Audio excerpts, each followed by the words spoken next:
I'm Kenneth, a relationship coach and a psychotherapist. Every relationship is different, and every breakup is different. Work with me, and you'll get professional help on your situation. Just click on the link in the description below, or go to my website, askcraig.net.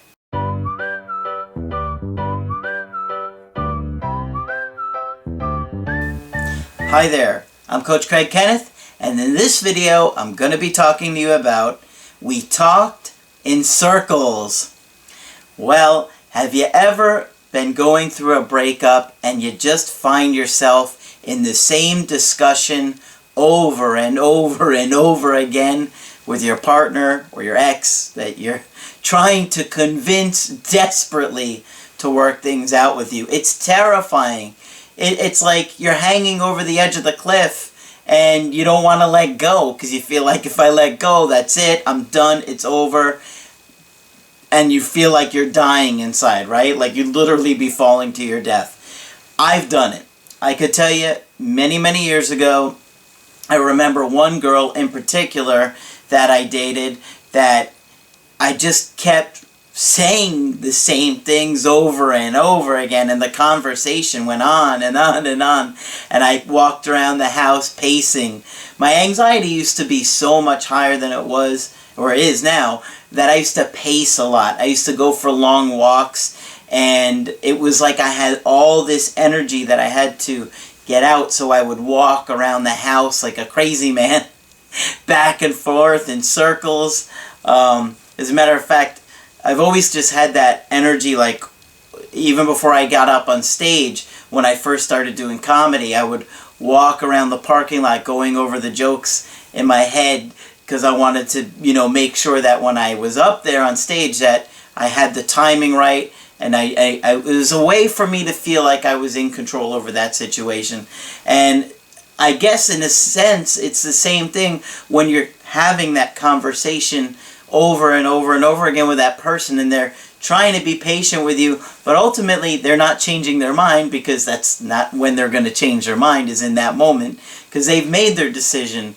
And you sitting there trying to get them to see your side is not going to make them change their mind. It's just not how this works. And I know, because like I said, I've made all the mistakes, or a lot of the mistakes that you guys have made. Not necessarily all of them, but I've made many mistakes in the past, and so I've seen what happens, and I know about the talking in circles. And I don't even think I've really talked about this before, but it came up in an email coaching that I was doing. So I thought, you know what, let me bring this up, because I know many of you guys are probably trying to do that conversation with your ex, and you keep trying to just, if we just talk about it. I really believed way back then that if we just talked about it, we could work through it.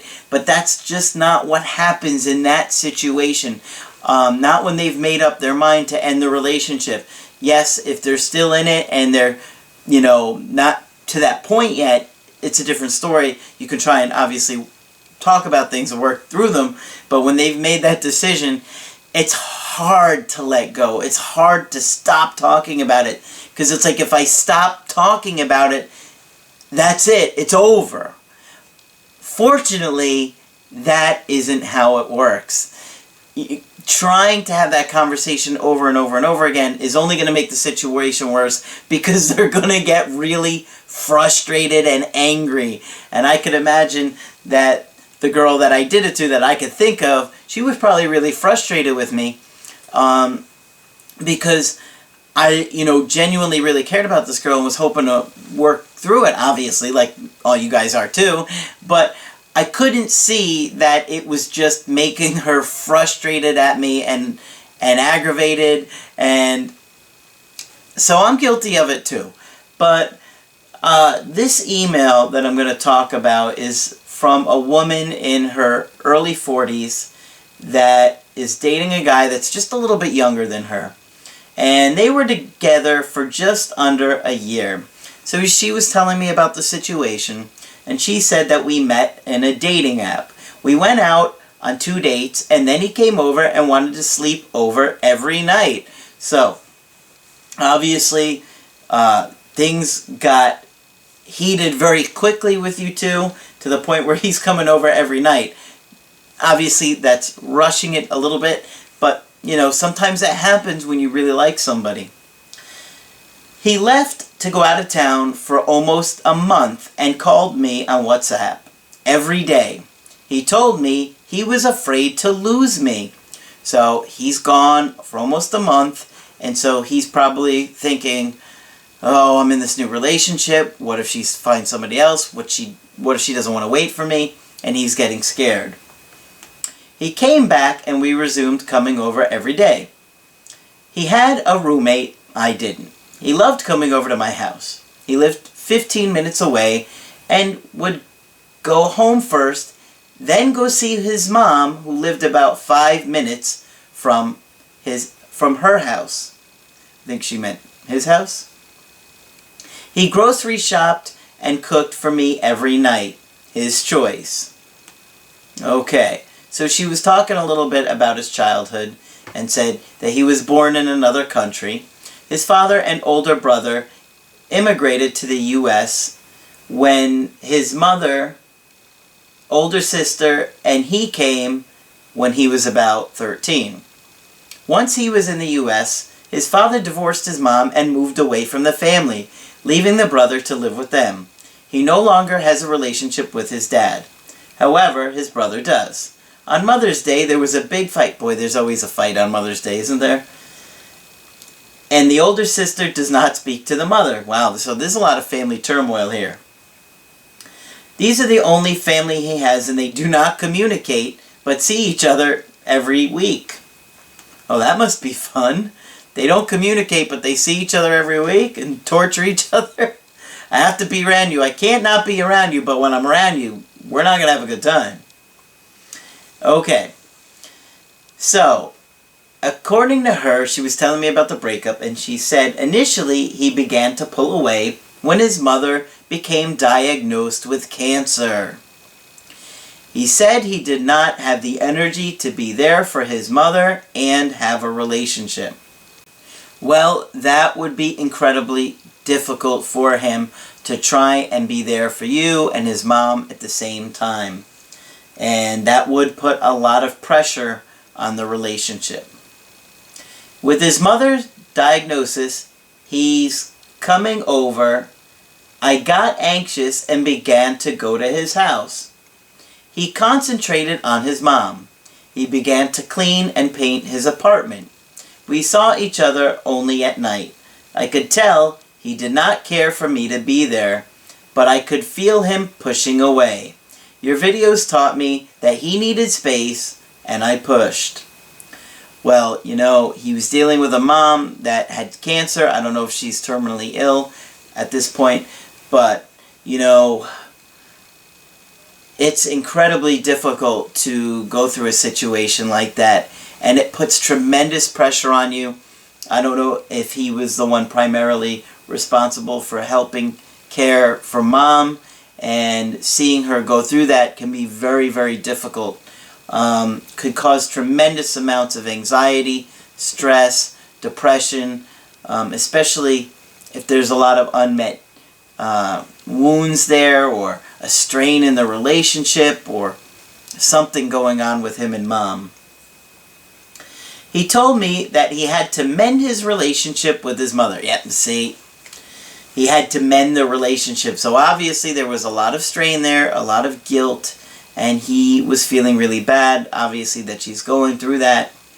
And now he's thinking, I have to do something to fix this relationship. I can't be worried about you, which is not fair to you, but at the same time, his mom has cancer. It's understandable, right? He also said he used to love to go to my house every day, then suddenly he did not. He might not have had the energy for it anymore because he's trying to take care of his mom. He wondered if this could be depression. Obviously, English doesn't seem to be her first language here, so I'm getting a little tripped up on my words, but you get the point. Yes, it does sound like it could be depression to me. He has many friends, but his mom is the only family he really has, and he tells me that they never talk. Oh, geez. So there's a lot of issues going on here, because now, on top of being a caretaker for mom, they have a relationship that's not good. How do you handle that? Dealing with her health, it would be incredibly overwhelming for a lot of people. I was trying to talk to him into thinking about it. He could not call it a breakup and wanted to stay just friends while he figured it all out. Well, that certainly would make it a complicated situation.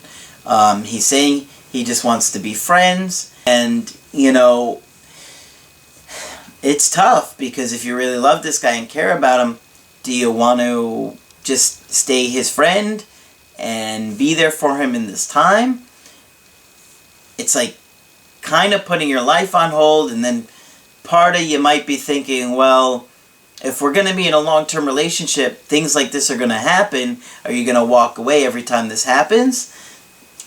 And then, you know, the thing is, you're probably wondering, is it an excuse? Is he just telling me this because he just doesn't want to be with me right now? It certainly wouldn't be easy. I would certainly take my time in trying to assess that kind of situation. I mean, think about it. If you're dating somebody and their mom is sick with cancer and they're trying to take care of that person, if you really love them and care about them and see a future with them, you might be like, well, I understand you don't want to be focused on this committed relationship, and maybe kind of talk out what exactly they want and see if you can come to some kind of compromise there. Obviously, if he started dating somebody else, it's a completely different story. But if it's because he just doesn't have the energy to be there for you, it could be really complicated. At the same time, you're probably thinking like, well, let me help you, let me be there for you. And, you know, that would be frustrating if you're with a partner that is pushing you away and doesn't want you to help when you're really wanting to be there. A lot going on here. Although we knew it would be over, we talked in circles. Yeah, I've done that. I texted him, "I miss you," the next day. He replied, "I know." I stopped reaching out. Well, yeah, I mean, tough situation. You're dealing with something that is outside your relationship that's having a huge impact on your relationship. He called me 12 days later to ask how I was doing and ask how much money he owed me. We talked and he seemed receptive and communicative, but down. Of course he's down. His mom has got cancer. He said he was hanging in there and that he had to do this on his own. We said we would talk again. This made me hopeful. I texted him days later to ask if we can talk again. He said he would let me know when the pressure was off and to take care. 4 days later, I got the PayPal email with the money, but no message. I sent him, "Thank you, I hope all is well" email. He did not reply. That was early November, and that was our last communication. Alright, so we're looking at a little bit over a month right now. That would be really hard. It would be nice if you could have had some kind of negotiation where it's like, okay, you know, we could talk once a week. Just a 10-minute call or something like that. Just as friends or just to get updates or something. Alright. He said he could not talk about his feelings. I was very anxious. I had just graduated school. He would start little fights about nothing when we got too close. He was OCD about the apartment, even mine, and would fight every once in a while about how clean it should be. He did not handle stress well. I would not engage, but try to communicate. There were no major fights. She wants to know, will he reach out again? I would like to prepare myself. Could this really be depression? Well, it could absolutely be depression. I mean, if you've got a mom that is sick with cancer, and I don't know if she's terminally ill, but even if she's not, it's incredibly difficult to watch the person that took care of you go through that. And so, of course, he could really be depressed over that.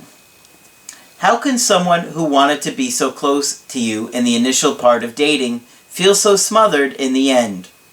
Well, I mean, you've got outside circumstances that are highly stressful, and they're affecting the relationship. And, you know, depending upon what happens there, it's going to have a huge impact on what he does. I mean, mom could be sick for the next 5 years. He might not be able to be in a relationship for the next 5 years. Maybe mom gets better. That would be wonderful. In which case he starts to see that, oh great, mom is good again. She's getting healthy. I can start to engage with you. I mean, it sounds like he probably cared about you. Obviously, if mom got really sick and wound up passing away, that's going to be another huge issue there. Now he's dealing with all these unresolved issues, losing mom, grief, anxiety. There's going to be a lot coming out of that too. A box of his stuff is still at my garage. He has not asked for them. Your videos have helped me not reach out, as I do feel bad for him. Thank you. I will be scheduling a Skype. Well, obviously, so much of what happens between you and him at this situation are going to be affected by what happens with his mom and mom's health. And so it would be kind of impossible to prepare yourself like you want to do, because you don't know what's going to happen. I mean, you got to kind of look at all angles here. If mom gets better, if mom stays sick for a long time, and if mom gets worse. All of those are going to affect him in different ways. And there's no way to know what's going to happen with that. He's anxious, he's scared, he's depressed, he feels guilty, he's trying to repair that relationship with mom, and he's overwhelmed. And so, you know, unfortunately, in this situation, there are so many variables that are outside of the relationship that are impacting his internal state and what he's going through. And it would be nice if he thought to himself, wow, you know, I really miss her. I really miss that support. I miss talking to her. And that could happen. Maybe as he goes through this for a while, he could, you know, start to think about you more and more and say, you know what, I really need her by my side. I really miss her. I wish I could talk to her. So I wouldn't put pressure on him. And I would just try to be there for him, whatever you can do, without sacrificing too much of yourself and being so hurt and miserable yourself. Because, you know, I don't know what you're going through, but maybe you get to the point where you're like, I have to walk away from this. I can't think about this anymore unless he comes back. And you might have to do that for yourself too. So it would be nice if he would let you be there for him, but he's got to want that, and you have to respect that decision. So if you want to get my help personally, just go to my website, askcraig.net, sign up for the option that works best for you. I do email coaching, I do Skype coaching, and if you do got to get with me right away, I do offer emergency Skype coaching. But that's it for this video. Coach Craig Kenneth, and I will talk with you soon.